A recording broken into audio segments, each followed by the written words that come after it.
Hi, I'm Chris Hay. I'm an independent consultant working with researchers in Illinois, Iowa, and Minnesota, as well as the Iowa Soybean Association, on a project to look at advancing the practices of bioreactors and saturated buffers.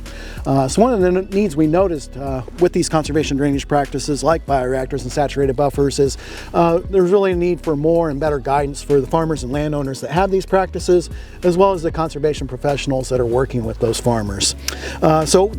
As part of that, we were putting together this package of these videos, as well as some other resources to help with how we manage these edge of field practices.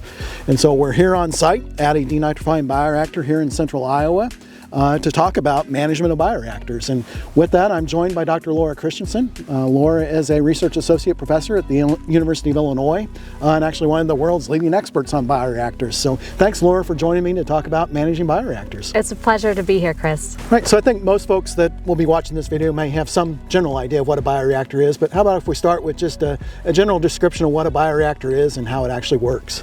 A wood chip bioreactor, or a denitrifying bioreactor, is a pit or an excavation full of wood chips that cleans nitrate out of tile drainage.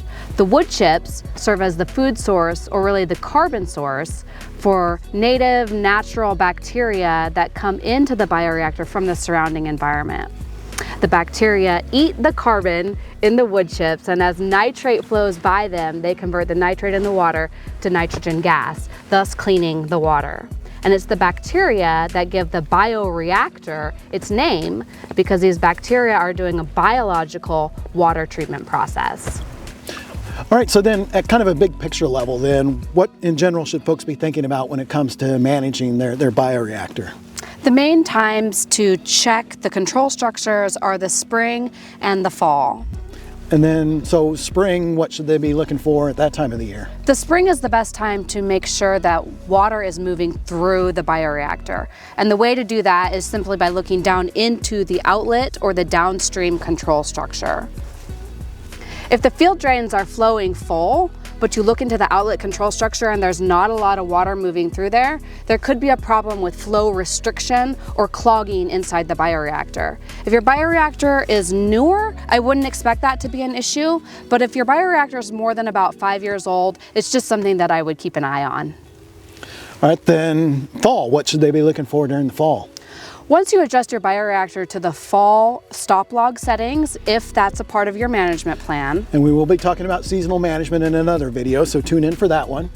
Once all the tile drainage has stopped in the late summer or in the fall, you want to make sure that the bioreactor is completely drained.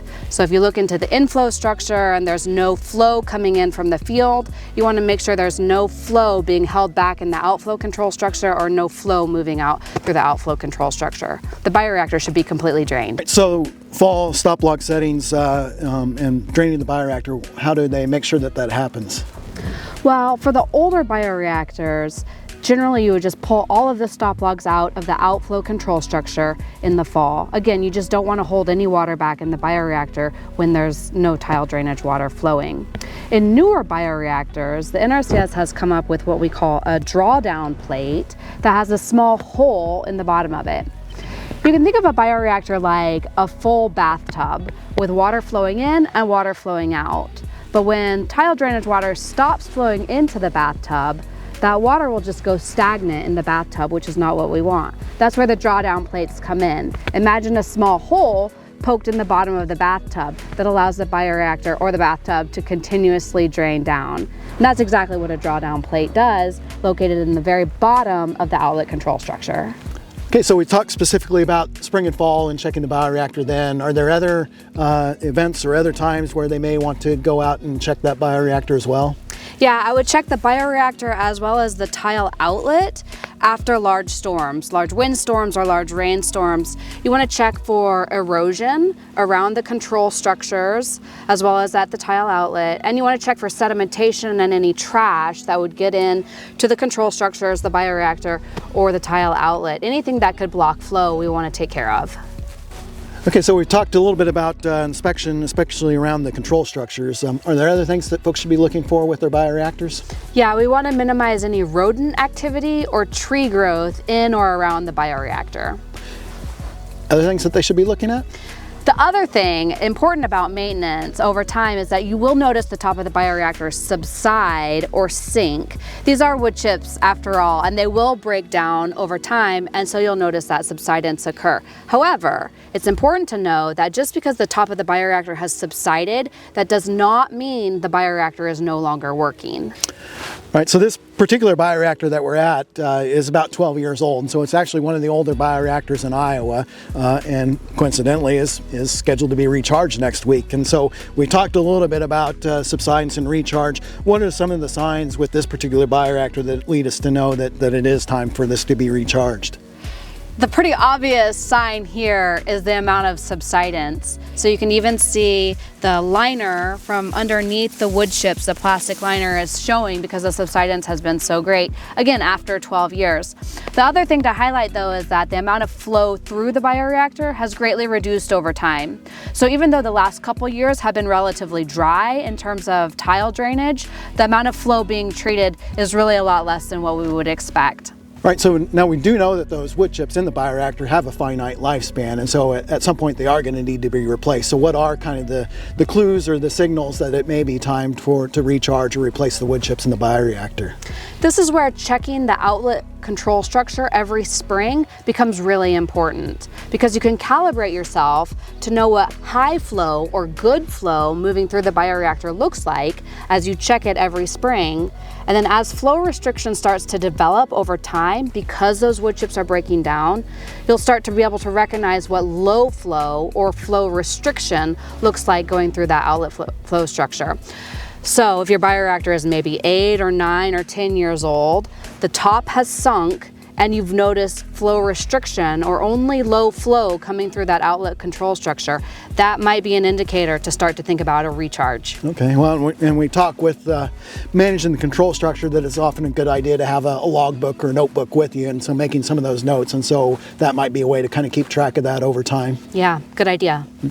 So we've covered kind of inspection. Are there other kind of maintenance and repair items that folks should be thinking about with bioreactors? Yeah, it's good to make sure the site is well flagged. You want flags at both of the control structures, and I also like to flag the corners of the bioreactor, especially when it's new and it gets grassed over, so you just know where those corners of the bioreactor are. And then as far as traveling over that, should folks stay off the bioreactor, or can they drive over that? Any concerns there? Yeah, we do not recommend driving over the bioreactor to avoid any unnecessary compaction of the wood chips. It's also just good to get in the habit of steering clear of the bioreactor, because as it starts to subside, you don't want to end up with a safety issue. And so, we talked a little bit about after big events, checking for erosion and sedimentation. What should folks think about as far as erosion, sedimentation concerns with their bioreactors? Yeah, any erosion around the control structures needs to be addressed, needs to be fixed.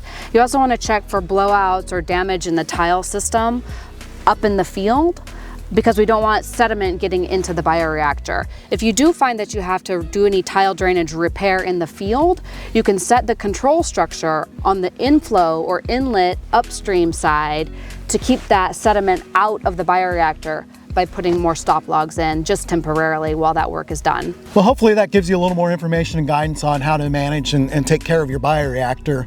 Laura, where else should folks go if they're looking for more information on bioreactors? The best place for general information is the Conservation Drainage Network, and I recommend conservationdrainage.net, one word, conservationdrainage.net. If you want more specific information about your local field or your local bioreactor, I would go to your local Soil and Water Conservation District, local NRCS office, or your university extension. All right, well, thanks so much, Laura, for helping us talk through managing bioreactors. And again, check out those resources and check out the other videos in the series and other resources on managing these field practices.